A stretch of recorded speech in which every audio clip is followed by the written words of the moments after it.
You want answers? I think I'm entitled. You want answers? I want the truth! You can't handle the truth! Son, we live in a world that has walls, and those walls have to be guarded by men with guns. Who's gonna do it? You? Begin here with what appears to be the largest abuse scandal to shake the American Catholic Church yet.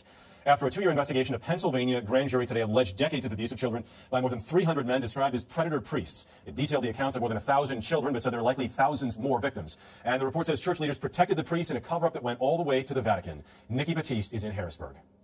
Priests were raping little boys and girls, and the men of God who were responsible for them not only did nothing, they hid it all for decades. For centuries, Mexicans have been putting their trust in the leaders of the Catholic Church, but it was one of its most popular and powerful priests, Father Marcial Maciel, who church authorities say preyed on young seminarians and children. As a young scholar in the Vatican, Jose Barba became one of Maciel's youngest victims. At the time, he says he didn't question Maciel because he was a fervent believer in the Word of God and that of his superiors. I thought that part of the problem was in me because I resisted submitting myself to God's will.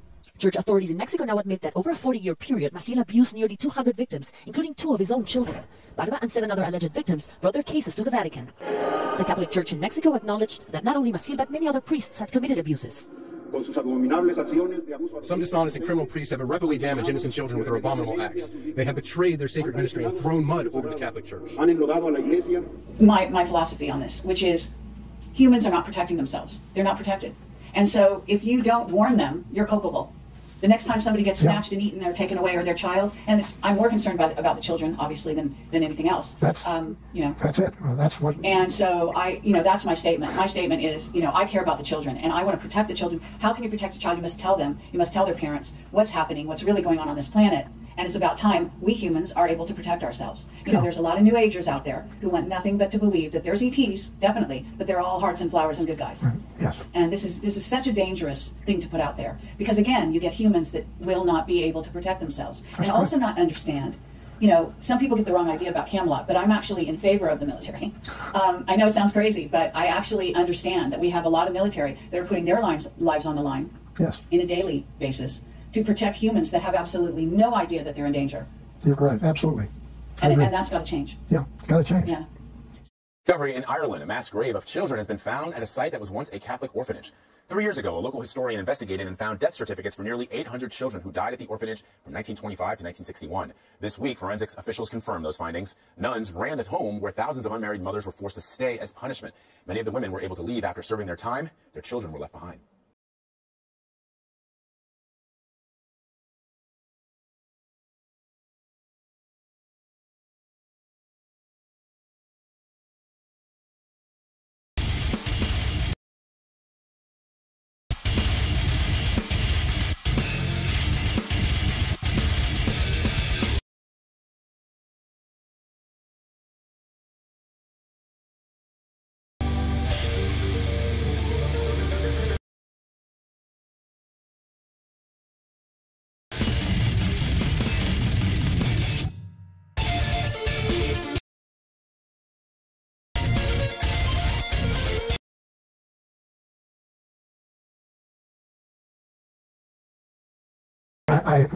I'm not familiar enough with... But you do know that reptilians and Draco, the blood sacrifices, the whole Luciferian thing, the kids being killed and eaten, that humans have been eaten and taken off planet, et cetera, and used for slaves in other colonies, et cetera. I hate to say that, but that's far worse than what you just said. Okay, so the Andromedans tell you that the Alpha Draconians are here now. Where? There are 1,833 of them that have been living underground between 100 and 200 miles beneath the surface. They've been here, some of them have been here a long, long time. They have lifespans that are thousands of years. They're carnivorous. They are not friendly to mankind, at least the ones that are here. Are they carnivorous that eat humans? Yes. And they won't eat a dead human. It has to be alive at the time of the killing. Their preference is children. And we've been told, you shouldn't talk about that. Other people say, well, you better not talk about the reptilians. Well, bull. Why not? According to the Andromedans, they're responsible for 31,712 children disappearing in the last 25 years from the United States. These children were food. And I'm supposed to just shut up and not say anything about it because people don't want to hear it? That's tough. That's tough. Westchester County, in the last 5 years, 3,000 children in Westchester County, New York, have vanished without a trace. Where are they going? Why are we allowing this to happen? And why should people stay in denial about it? Now, how are they able to do this? How are they able to do it? How are they able to come up out of this from underground and do it? Or do they have... There are tunneling systems everywhere. They're being helped by the graves, and also there are groups within the higher echelon that are actually helping them acquire this. So human beings are abducting the kids and getting them to the Grey Suit and giving them to the Alpha Draconians? That's right. That's part of the deal. They won't come up as long as we feed them down there.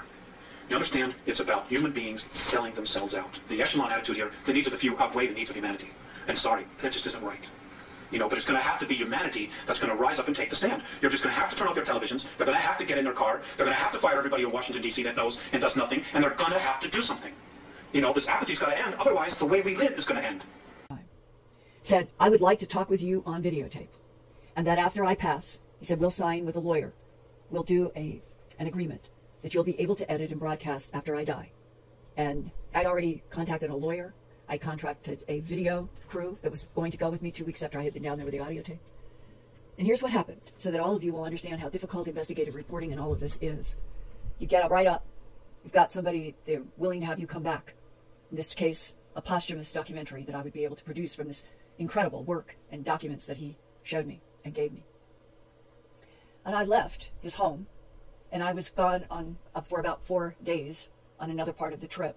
And when I returned to my home office in Philadelphia, one of the voicemails, the last voicemails that I heard first, it was him. Linda, I'm so sorry. You can't come back with a video crew. After you left, my wife and I went to the supermarket. And we came out of the store. 2 men in black suits, black ties, white shirts, were like this up against the driver's side of our car.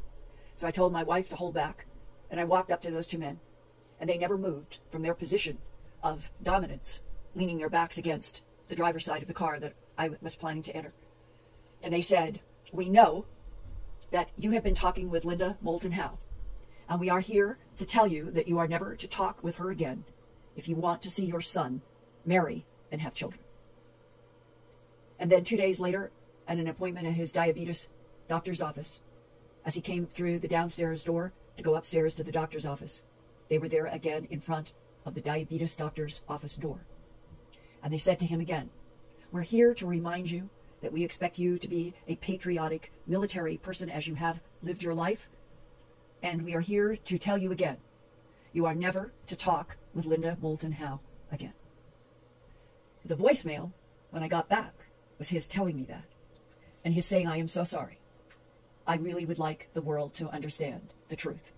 That there are other beings, whether they're time travelers, whether they are coming from other dimensions, whether they're coming from other galaxies in the universe, whatever the real source, they are real. And that they have been sharing all kinds of advanced technologies for back engineering. And that he wanted people to understand that they related also to World War II. And he is the one who said to me, World War II was an extraterrestrial war fought for human bodies.